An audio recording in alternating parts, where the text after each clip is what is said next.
From the fiery chasms of Mustafar to the farthest corners of the galaxy, one force commands all to bow, an unstoppable force of pure wrath. His journey is not merely about survival, but about unrelenting might, forged in agony and driven by vengeance, the scalpel of creation himself. In the heart of the unknown, fear is his weapon, and destruction his mark. This is the wrath of Darth Vader unleashed. Woe to those who dare not tremble in his presence. Thank goodness I trembled earlier on. In the heart of the Imperial throne room stands a figure once known as Darth Vader, now something else, something torn between the shadows of his past and the darkness he now calls home. A recent, haunting return to the past has left him scarred and disturbed. However, the Emperor remains unconcerned, his eyes as cold and unyielding as ever. Without warning, Emperor Palpatine, the Dark Lord of the Sith, fires a barrage of force lightning at his apprentice. I couldn't help but feel a surge of tension here. Vader is barely able to deflect the attack with his lightsaber, and it's clear he's shocked by his master's sudden aggression. But Palpatine isn't in the mood for questions or games. With a sinister grin, he summons the Grand Vizier, Mas Amedda, to recount Vader's treacherous actions, justifying the punishment he is about to deliver. Vader is not surprised. Is he ever? His mind has already admitted what his heart refuses to accept. His recent actions are treacherous in the eyes of the Empire. He has let his son, Luke Skywalker, escape, defying his master's order to bring the boy to the dark side. Every day, Vader feels himself slipping deeper into the abyss, consumed by his increasing pain and fear. However, he is concerned about more than just his son. Vader has embarked on his own mission, one steeped in memories of Padme Amidala, which continue to haunt him. Worse, he has allowed a rebel cell to escape, led by the Senator herself. The Grand Vizier declares that treason is punishable by death, even for someone as reputed as Darth Vader. Well, if Vader could be condemned to death, I can't be surprised about anyone ever again. What do we do to traitors? Palpatine asks Mas Amedda, and the inevitable response is death. Palpatine strikes to Vader with a bolt of lightning, knocking him to the ground. The Grand Vizier, eager to see more, instructs his guards to finish off Vader. But this is Darth Vader, the galaxy's nightmare and legend. Even without his lightsaber, I was impressed that he easily defeats the droids. Nah, I'm definitely lying. Nothing impresses me about Vader again. He's just too much of a force. Despite his weakened state, Vader annihilates the guards with a forceful fury. The Grand Vizier attempts to intervene, but Vader silences him with a single thought before crushing him and the guards with the Force. More like the grand crybaby, don't you think?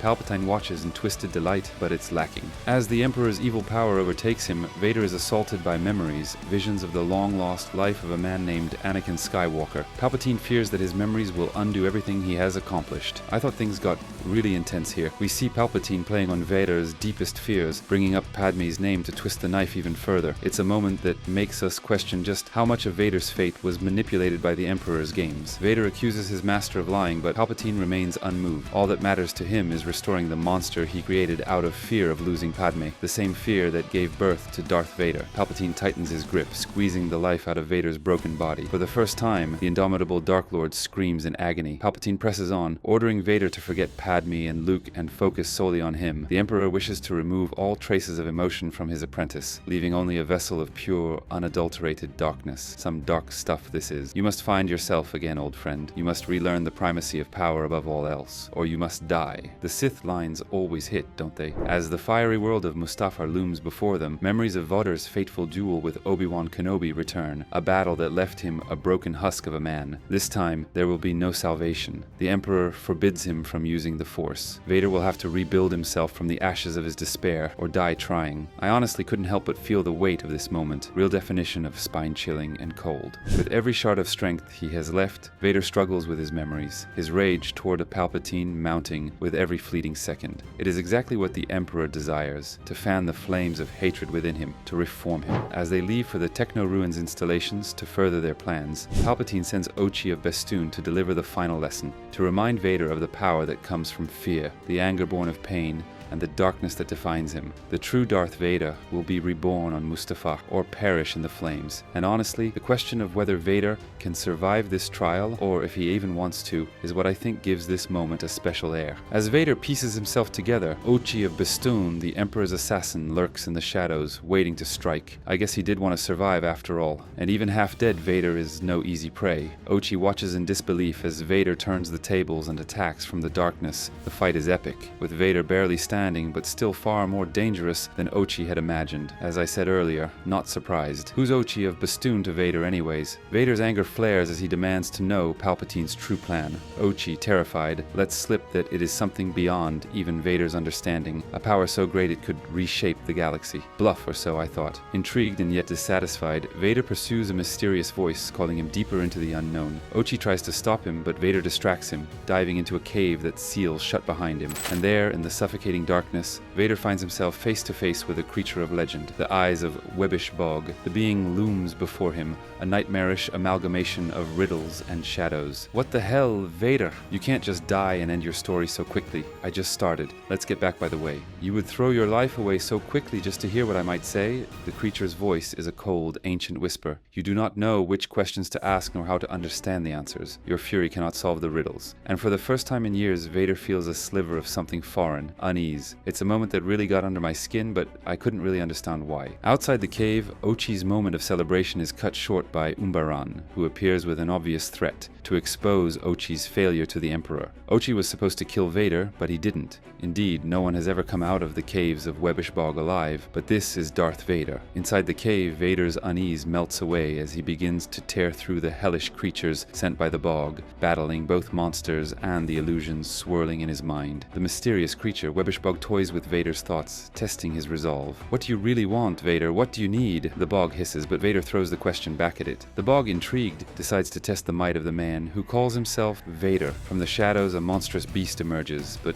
you'll need more than that to stop Lord Vader. As the bog whispers, do you think you can sweep your opponents aside so easily? Vader answers with action. With confident, swift, brutal strikes, he destroys the beast, and with fury burning in his eyes, he threatens the bog, demanding answers. Vader really made me lose the creeps I felt earlier about all this. The bog taunts him, reminding him that all he craves is ultimate power. It suggests that maybe the only reason Vader saved his son was because destiny chose him to end the Emperor. If you've been chosen, who cares what you choose? The bog sneers. But Vader has made his choice, and the bog can no longer dismiss him. Talk about aura. Whether it was out of respect or fear, the Webish Bog relents. A wayfinder appears in Vader's hand, his prize for passing the test. He emerges from the cave, the first to ever do so alive, but his victory is short-lived. Above him, Ochi and the droid-crushed pirates of Bastoon, led by Umbaran, lie in wait, ready to finish what they started. Ochi's smugness is met with a dark reply from Vader. I needed more body parts, he growls as the battle begins. Vader doesn't attack head-on, he leads the droids into traps, taking them out one by one. 4 droids fall in quick succession, and soon they are fighting in the twisted wreckage of an old structure. The scanners malfunction in Mustafar's heat, making it hard to spot Vader, except something is off. Vader is hiding. The captain droid mocks Vader, mentioning how the Emperor reinvented him, but that he's still dying, and jokes about needing the droid's parts. I wouldn't do that if I were him. The captain snatches a piece of Vader's leg, but is disgusted to find it's worthless junk. As the captain threatens to kill Ochi for leading them on a futile mission, Vader ambushes them all, tearing through the droids and using their parts to strengthen himself. I have no words. With the droids destroyed, it's time for Ochi to repay Vader. He's supposed to help activate the Wayfinder, but Ochi tries to be clever. Vader, not amused, locks him in a pod, making it clear that if Ochi messes up, they'll both die. Watching this unfold, I couldn't help but feel Vader's dominance over Ochi was absolute. Begging for another chance, Ochi complies and the coordinates to Exegol are set. But Vader, always one step ahead, still tosses Ochi back into the pod after the task is done, attaching it to his ship as he prepares for the journey. We get the sense that this is Vader's way of ensuring Ochi can't pull any more tricks. Classic Vader. As the ship blasts into hyperdrive, Ochi panics. The pod isn't built to withstand such speed. But Vader doesn't care. His focus is set on Exegol, and nothing will stop him, not even the deadliest obstacles. The Summa Verminoth, a massive creature lurking in the nebula, blocks the path to the Emperor's secrets. Something blocks everything these days. Ochi tries to steer Vader away, but Vader chooses to confront it. They have no other options. But before they can face the beast, Umbaran ambushes them, determined to finish the job Ochi couldn't.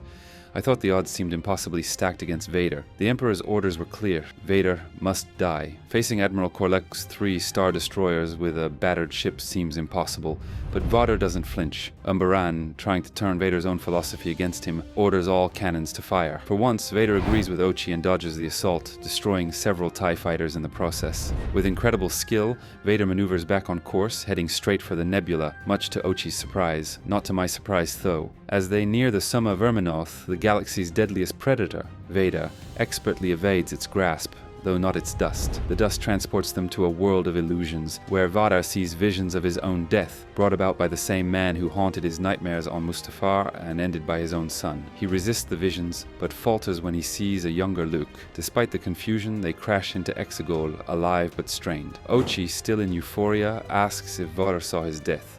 Vader replies that he will not die. He isn't afraid of death. I found this scene confusing, by the way, but their trouble isn't over. The Summa Verminoth followed them to Exegol. Ignoring the Emperor's orders, Vader uses the Force to tame the beast, bending it to his will. Riding atop the creature, Vader heads toward the summit of Exegol, where the Emperor's darkest secrets await. That's a spark of the Vader we know. Vader has learned his lesson once again. Fear is a weapon, and now even the Emperor might have reason to fear him. Vader lands on the storm-ravaged surface of Exegol, surrounded by towering Sith statues and a dark atmosphere. None of this concerns him. His mission is clear. Teach his master fear and make him tremble. This part got me nervous for more. Ochi rushes ahead, desperate to reach the Emperor first, while Vader watches from above, floating on the back of the Summa Verminoth, a sight straight out of legend. When Vader finally arrives, the Emperor is already waiting, prepared for this moment. Palpatine might not be a fan favorite, but he's that guy. What did you learn from your punishment on Mustafar Hamakunsaz? He asks, tauntingly calling Vader his apprentice, but Vader refuses the title. He's no longer here to serve, he's here to instill fear. Suddenly, wild creatures leap at Vader, but the Summa Verminoth swats them away. However, the Emperor uses the Force to quiet the beast. You speak of fear, the Emperor sneers, but fear is born from pain. He reveals the true horror he has created with the Scalpel of Creation, a twisted weapon forged from suffering itself. More enemies descend upon Vader, droid soldiers from every direction. The Emperor mocks him, hinting at a new Sith rising if Vader falls. But even though he's wounded and weary, Vader annihilates them with his lightsaber, his rage pushing him through the pain. His injuries become too severe, and Vader unleashes the Force in a devastating wave, annihilating the cloaked monks who dared to approach. Ochi, watching in disbelief, yells to the Emperor that Vader still lives. Ochi begs Vader to abandon his quest, insisting that he's no match for the Emperor. But the Emperor's whispers of suffering as the key to ultimate power drag Vader further. I honestly yearn to see that power I originally called a bluff. Then Vader sees it, a sight both beautiful and terrifying. Not just machines, but planet destroyers, each capable of obliterating a world with a single shot. Shit. Hundreds of them. Ochi pleads with Vader to reconsider and seek an alliance with the Emperor. But Vader steps forward, drawn to the heart of the Emperor's dark secret, the Scalpel of Creation. I was on my K. Vader stares in shock at the mountain of kyber crystals before him. A single shard powers a lightsaber. So what is a mountain for? The answer is clear. To fuel the planet destroyers. For the first time, doubt flickers in Vader's mind. Behind his mask, his expression is a storm of emotions. Recognition of Palpatine's grand plan, and perhaps a seed of rebellion. Ochi, hearing strange noises, discovers the truth. Kyber crystals are alive, and they must endure pain to unlock their true power for the Sith.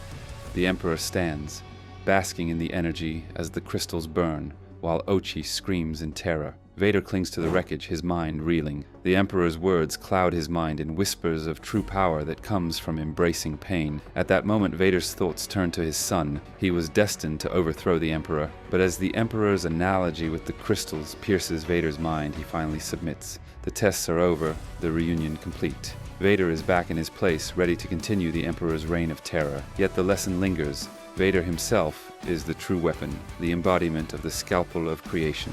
Vader returns to Coruscant, where the Emperor awaits. Ameda, stunned by Vader's survival, is reminded by Umbaran that the Sith thrive on pain. It only makes them stronger. I personally think he's got some nerves to even talk after that humbling. Vader undergoes a complete reconstruction under Palpatine's orders, much to the concern of Ameda. He is concerned about what a restored Vader might do to the Emperor. However, Palpatine relishes Vader's hatred, knowing that it fuels his power. Almost everyone who knows Palpatine wants him dead. Vader is no different. Besides, Vader has seen only a fraction of the Emperor's true might. That, Palpatine believes, will keep him in line. It would keep my entire bloodline in check. As the reconstruction begins, Vader refuses to shut down. As droid parts are grafted onto him, visions of the future fill his mind. He sees the true power of the Sith, and a dark realization dawns. His son must die, not to turn to the dark side, but because he stands in the way of ultimate power. This is so crazy. Scenes from the Battle of Yavin play out in his mind with terrifying clarity. We cut to Corellia, where Vader unleashes chaos and ruthlessness, hunting down the man on the screens, the pilot of the Millennium Falcon. He announces a reward for anyone who brings him the ship and its crew alive. Finally, Vader awakens, completely restored. In gratitude, he asks the Emperor for his will, but Palpatine turns the question back on him. Vader names his new ally, Ochi of Bestoon, as his chosen instrument. With that, Ochi's destiny is sealed. I don't even want to ask. After witnessing the full power of the Sith, Vader is ready to forge his own path. Palpatine agrees, sensing the tension between them, the inevitable clash of their ambitions. Vader and Ochi disappear into the Outer Rim, where they prepare for the next phase of their plan. Their target, Boku the Hutt.